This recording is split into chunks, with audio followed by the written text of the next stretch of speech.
Teman-teman pikir imam dengan bacaan yang bagus berarti pahalanya lebih banyak dari teman-teman? Belum tentu.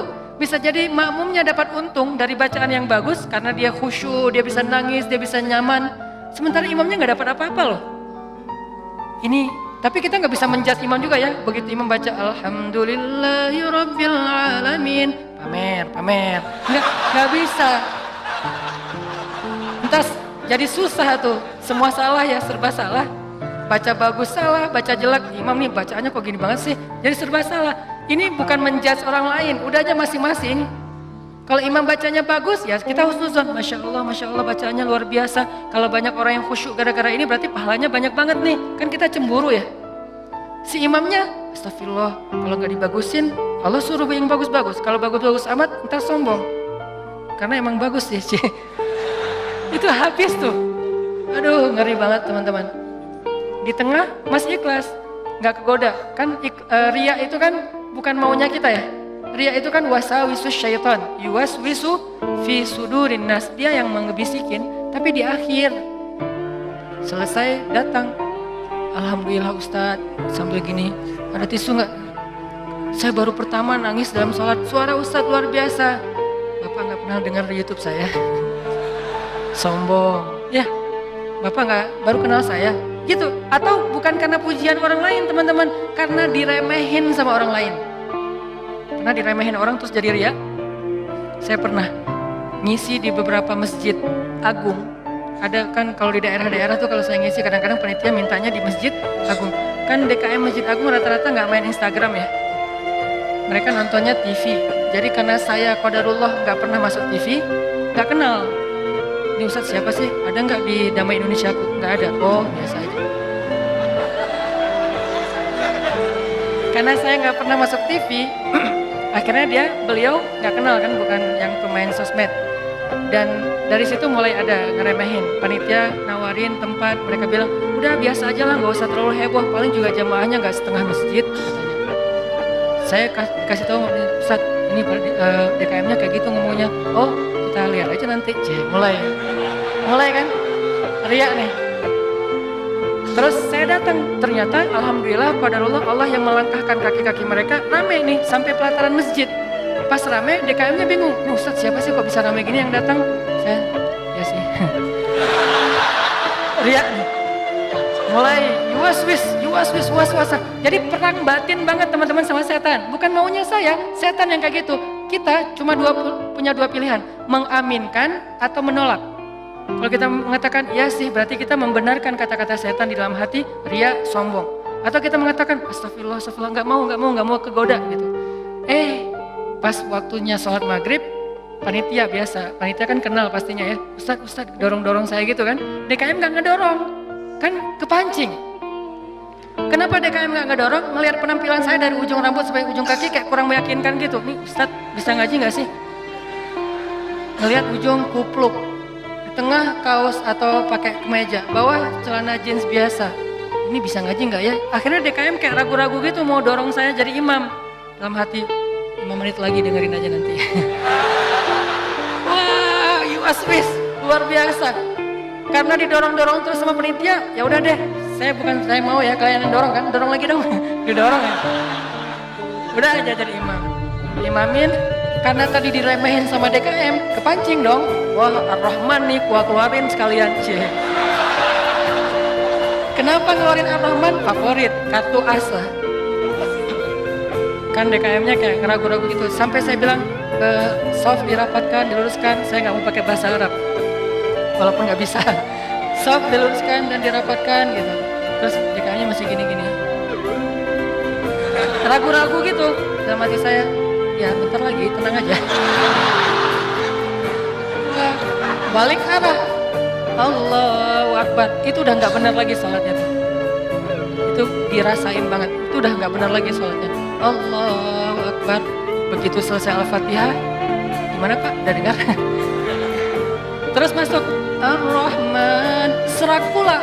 Aduh, serak, suaranya hilang, segala macam. Aduh itu nyesel banget tuh, nggak bisa show off ya. Kalau pas lagi dapat mic-nya bagus, sampai menggemanya tuh sekilo gitu ya. Itu kan enak banget ya.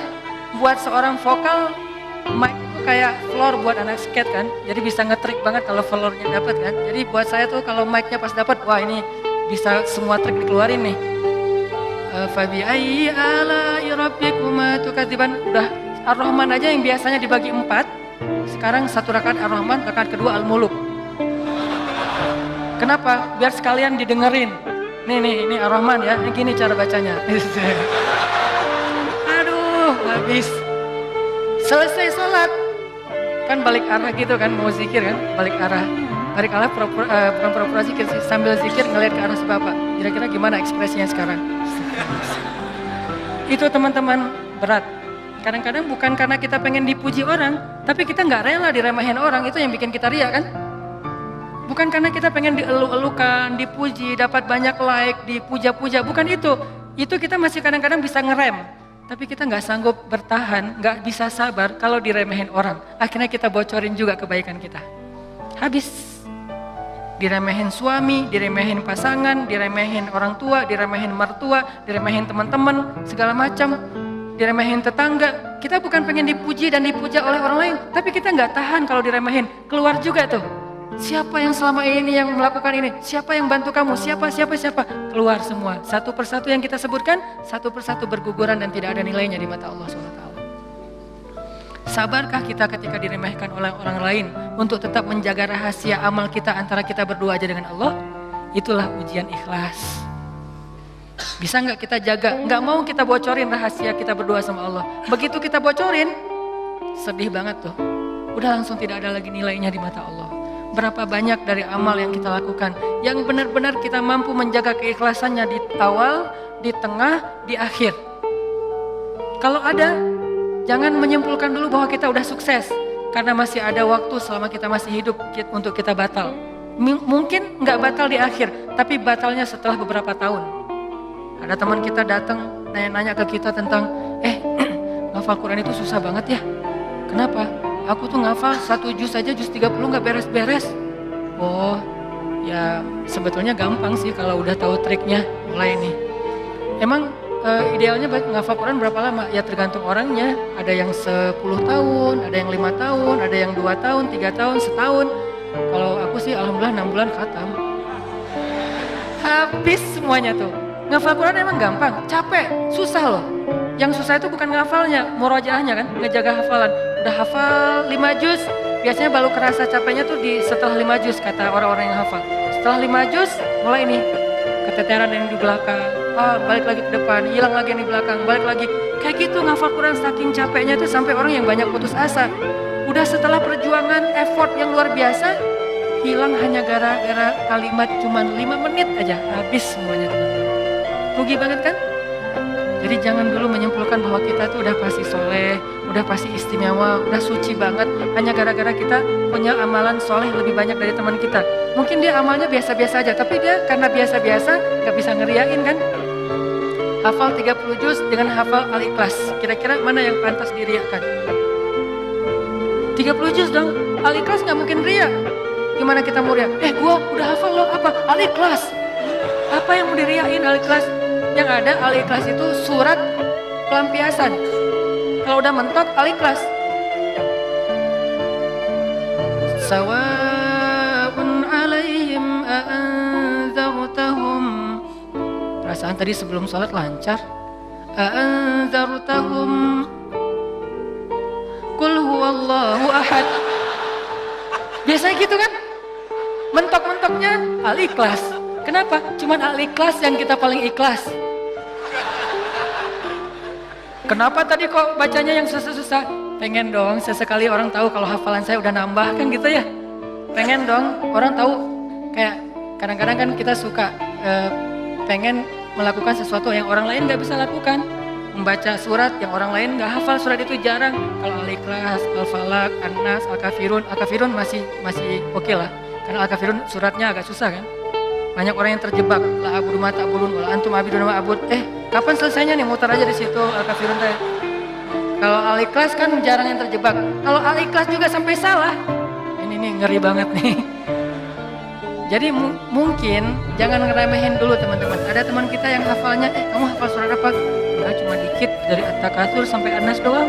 Itu juga gara-gara modal sholat taraweh. Karena dia taraweh selalu dengar itu kan, di taraweh suka dengar ayat itu ya, akhirnya kehafal sendiri. Dia nggak pernah sombong, dia nggak pernah riak karena hafalannya sedikit. Kita yang 30 juz, oh segitu doang, kemana aja loh? Habis 30 juz. Jadi yang hebatnya itu bukan berapa banyak amalannya teman-teman, tapi seberapa kuat dia menjaga keikhlasannya di awal, di tengah, di akhir, dan setelah beberapa lama. Jadi jangan menyimpulkan dulu. Fala tuzakku anfusakum huwa a'lamu bimanittaqo. Jangan kalian menganggap diri kalian udah pasti soleh, pasti istimewa, pasti baik, karena Allah lah yang paling tahu siapa yang paling bertakwa. Maksudnya siapa yang paling ikhlas. Karena at-taqwa belum lagi nanti ada orang kadang-kadang saya pernah di sebuah masjid kita ngadain acara tabligh akbar, terus masjidnya rame, anak-anak mudanya penuh sampai ke depan masjid. Setelah selesai acara tabligh akbar kan suka ngobrol-ngobrol gitu kan sama DKM di ruang DKM. Ada salah satu sesepuh masjid ngobrol sama saya, dan waktu itu saya juga sedih. Kenapa saya ladeni gitu? Harusnya saya pergi aja biar menjaga amal beliau kan. Beliau cerita, Ustadz, alhamdulillah ya sekarang masjidnya rame. Ini perjuangannya nggak mudah loh Ustadz. Dulu dari awal nih, ketika kita pembebasan lahan masjid ini aja udah konflik sengketa dengan beberapa tetangga. Akhirnya saya perjuangkan Ustadz dari awal sampai bisa pembebasan lahan. Kemudian kita bangun masjid ini dengan gotong royong luar biasa. Fundingnya itu susah banget Ustadz. 5 tahun baru beres masjid ini Ustadz. Udah gitu saya yang bikin yayasan masjid ini. Sampai ADRT-nya tuh saya yang bikin Ustadz.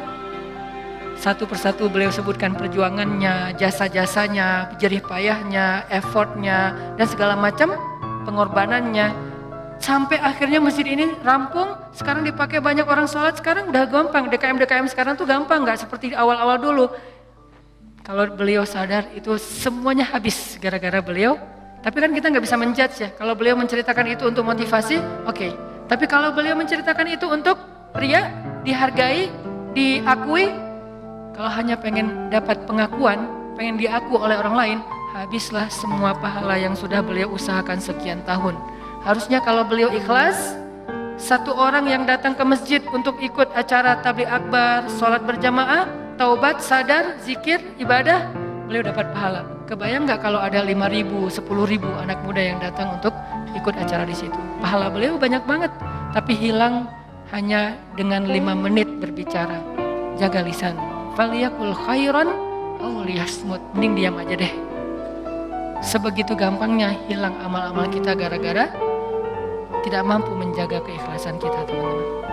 Makanya wa innama likulli imri'in manawa itu gampang banget tergelincir. Itu halus banget, lebih halus daripada suara langkah-langkah semut. Halus banget, sampai kadang-kadang kita juga terjebak di situ. Makanya di zaman Nabi itu kan ada cerita seorang sahabat Ansor yang tidak terkenal ibadah-ibadahnya, tapi Nabi bilang huwa min ahlil jannah, dia itu ahli surga. Apa kelebihan dia? Apa ibadah dia? Ibadah dia itu ibadah batin. Ketika dikepoin sama beberapa orang sahabat, sama seorang sahabat, kalau nggak salah Abdullah bin Amr bin As, dia kepo datang ke rumahnya. Ternyata rahasianya bukan ahli tahajud, bukan ahli sedekah, bukan ahli tilawah, bukan ahli kebaikan-kebaikan yang zahir. Dia kalau ngelakuin amalan yang zahir, yang standar-standar aja lah, yang wajib, yang kalau ditinggalkan pasti dosa, sholat pasti, cuman nggak ada yang lebih, biasa-biasa aja. Terus yang bikin dia istimewa, ternyata ibadah batin. Apa ibadah batin dia? Dia bilang, saya tidak pernah dengki kepada orang lain. Kalau ada orang yang dapat nikmat, saya orang pertama yang bahagia. Kalau ada orang yang dapat musibah, saya yang paling sedih. Kalau ada yang orang berbuat salah, saya langsung mendoakan dan memaafkan dia. Inilah ibadah batin dia, teman-teman. Makanya selain kita fokus memperbaiki ibadah zahir kita, sholat kita, cara takbir kita, cara semua rukuk sujud kita, perbaiki juga ibadah batin kita. Karena kalau sampai ini rusak, yang lain sempurna, batal. Tapi kalau ini benar, yang lain cacat-cacat dikit, karena kita mungkin punya kekurangan, Allah yang akan perbaiki. Jadi ini teman-teman, tentang pentingnya belajar ikhlas. Dan ikhlas ini termasuk salah satu di antara ibadah juga. Jadi sekedar ikhlas saja itu udah ibadah. Sekedar niat aja itu udah ibadah. Belum melakukan udah jadi ibadah. Bukankah Nabi mengatakan, siapa yang berniat berbuat baik, lalu jadi melakukannya, maka dia mendapatkan 10 pahala kebaikan. Kalau dia berniat berbuat baik, tidak jadi melakukannya, maka dia mendapatkan 1 pahala kebaikan. Siapa yang berniat berbuat buruk, jadi melakukannya, maka dia dapat 1 dosa. Siapa yang berniat berbuat buruk, tidak jadi melakukannya, dia dapat 1 pahala. Allah baik banget ya. Niat aja dikasih pahala, baru niat tuh. Sehingga para ulama mengatakan, kalau begitu, ayo kita berniat yang banyak. Dan memperbanyak niat itu disebut dengan istilah ta'addudin niyah. Ta'addudin niyah, memperbanyak niat-niat yang baik. Saya pengen ini, saya pengen itu, saya pengen. Semua kebaikan kita pengen. Maka pengen aja udah jadi pahala kebaikan yang utuh. Insya Allah tahun depan saya pengen umroh. Azam, niat yang kuat. Allah kasih saya rezeki, saya pengen umroh. Udah nabung, ternyata nggak cukup. Maka tahun itu Allah catat kita sudah melakukan ibadah umroh sempurna. Dan bisa jadi lebih sempurna daripada orang yang melakukannya secara fisik. Kenapa? Orang yang melakukannya secara fisik masih ada ujian riya. Lagi di mana? Lagi umroh, posting. Tapi nggak semua orang yang posting umroh itu riya ya. Ini ke diri kita lagi nih, balik lagi kepada diri kita. No judgment. Bisa jadi dia posting, bisa jadi dia tinggalnya di bintang 5. Kadang-kadang umrohnya bareng dengan teman. Kadang-kadang kegodanya gini, umroh nih bareng dengan teman. Pas lagi makan, kan di hotel suka pas makan saling ketemu gitu kan, saling sharing. Dari mana aja? Baru selesai tawaf. Wah, Masya Allah udah selesai tawaf aja, kita baru aja tadi nggak jadi soalnya rame banget. Ya sih rame, tapi kalau kita buat azamnya pasti lewat, nggak bisa. Udah mulai nih. Udah berapa kali hari ini? Alhamdulillah baru 7 kali. 7 kali gara-gara kita ucapin. Niat mengucapkannya itu gak ada riya teman-teman. Niat mengucapkan itu keceplosan aja pengen ngomong gitu. Alhamdulillah udah 7 kali. Alhamdulillah baru 7 kali. Niatnya gak ada riyanya sama sekali. Tapi begitu selesai mengucapkan, orangnya mengatakan, Masya Allah luar biasa 7 kali. Hebat. Langsung datang setan waswis. Ya sih, mungkin di rombongan ini saya yang paling banyak rekor tawafnya. Atau kadang-kadang cium hajar aswad. Itu kan sesuatu banget ya, buat jamaah umroh dari Indonesia kan sesuatu banget. Jadi bisa dibilang cium hajar aswad itu kayak poin. Siapa yang paling sering cium hajar aswad, jadi kayak saling share lagi makan. Udah cium hajar aswad? Belum? Udah, alhamdulillah udah 3 kali. Wah saya baru sekali. Akhirnya saling berlomba. Kalau ini niatnya fastabiqul khairat, itu bagus. Tapi gara-gara fastabiqul khairat, kalau sampai terjebak kepada riya, sombong, maka habis. Yang tahu cuman kita. Yang tahu cuman kita, orang lain gak tahu. Hati-hati dengan ini. Tapi orang yang tadi menabung pengen umroh, terus gak cukup duitnya, lalu gak jadi umroh, bisa jadi dia mendapatkan pahala umroh lebih utuh daripada orang yang melakukannya secara fisik. Maka jangan kikir dalam berniat baik. Berniat baik yang banyak. Ketika kita keluar rumah, ya Allah hari ini mudah-mudahan saya bisa bantu orang di jalan. Mudah-mudahan saya bisa silaturahim dengan teman lama atau dengan keluarga. Mudah-mudahan saya bisa mendapatkan ilmu. Mudah-mudahan saya bisa membantu orang dari kesusahan. Mudah-mudahan saya bisa. Perbanyak aja kebaikan kita niatin dan kita serius. Kalau nanti ada kesempatan kita akan lakuin. Begitu kita keluar rumah, Allah sudah mencatat kita seperti melakukan sebanyak kebaikan yang kita niatkan. Jadi niat aja ibadah. Wa innama likulli imri'in ma nawa. Seseorang mendapatkan pahala sesuai dengan apa yang dia niatkan. Niat aja udah ibadah. Apalagi kalau kita kerjakan. Sampai ulama mengatakan, kalau saya mendengar seseorang mengetuk pintu rumah saya, maka saya tidak akan membuka pintu rumah itu sampai saya memiliki 10 niat baik. Jadi kalau mau buka pintu rumah, beliau berdiri di belakang pintu, ya Allah, kalau ini adalah orang miskin, saya berniat akan kasih dia sedekah 1. Kalau ini adalah seorang saudara yang sudah terputus silaturahim selama ini, saya akan sambung silaturahim 2. Kalau ini adalah seorang ulama, saya akan minta nasihat dari beliau dan ilmu 3. Kalau ini adalah seorang murid, saya akan kasih dia nasihat dan ilmu 4. Kalau ini adalah seorang yang berhutang, saya akan bayarkan hutangnya 5. Terus sampai 10 niat baik baru dibuka pintunya. Ternyata yang datang cuma 1 orang dengan 1 hajat, maka maka beliau mendapatkan pahala 10 hajat, 10 kebaikan. Ini hebatnya niat, taat dari niat. Sehingga yuk kita berniat sebanyak mungkin berbuat baik. Saya akan gini, saya akan gini, saya akan gini. Salah satunya untuk akhirat kita, kalau saya pribadi berniat, ya Allah saya pengen banget nanti sebelum meninggal kalau bisa udah khatam 30 juz. Dari dulu diusahain belum beres-beres, naik dikit turun banyak, naik dikit turun banyak. Kenapa? Mungkin banyak dosa, bisa dosa lisan, bisa dosa mata. Bukankah dosa itu bisa menghilangkan hafalan ayat Al-Quran? Dan kata Nabi, Al-Quran itu gampang hilangnya, lebih gampang daripada hilangnya onta yang liar. Cepat banget hilangnya. Enggak Ustaz, saya udah banyak dosa tapi nggak hilang-hilang. Ya nggak ada yang dihafal, apa yang mau dihilangin? Coba kalau mau tahu kita banyak dosa atau enggak, hafal Quran deh. Kalau susah, pasti banyak dosa. Kalau mau tahu itu cara kita untuk bisa mendeteksi dosa kita, salah satunya ya, hafal Quran. Coba, itu akan mendeteksi banget. Kalau kita udah lancar bacaan, tapi dengan syarat bacaannya udah lancar. Karena kalau bacaan belum lancar, ya bukan karena dosa, emang nggak bisa baca Quran ya. Berarti tahapannya baca Quran dulu. Kalau bacaannya udah lancar, tapi kok nggak bisa ya ngafal Quran? Ini bisa jadi kata Imam Waqi', al-ilmu nurun wa nurullah la yu'talil asi. Ilmu itu cahaya dan cahaya Allah itu tidak diberikan kepada pendosa. Cara ngukur diri kita banyak dosa atau enggak? Coba ngafal Quran.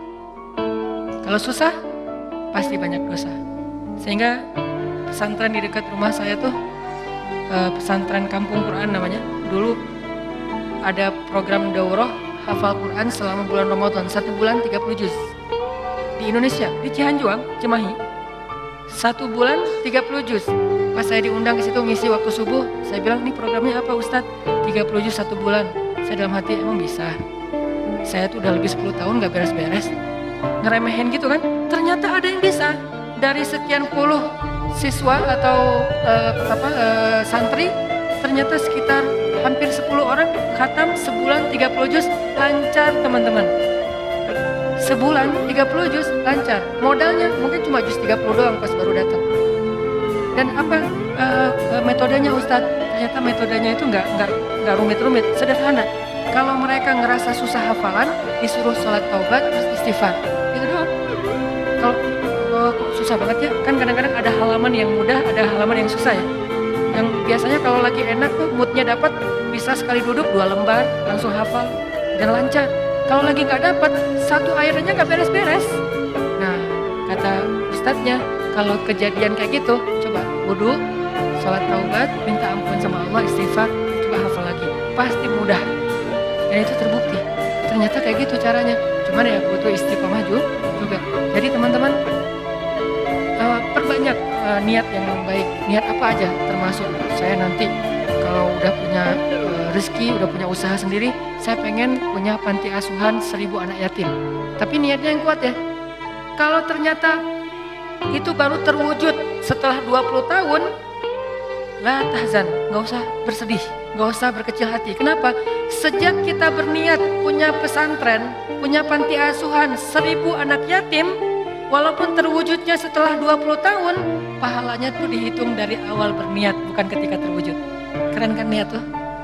Jadi pahalanya dihitung dari ketika kita berniat, bukan ketika itu terwujud. Kalau terwujud, dilipat gandakan 10 kali lipat. Sebelum terwujud, dihitung 1 kebaikan yang utuh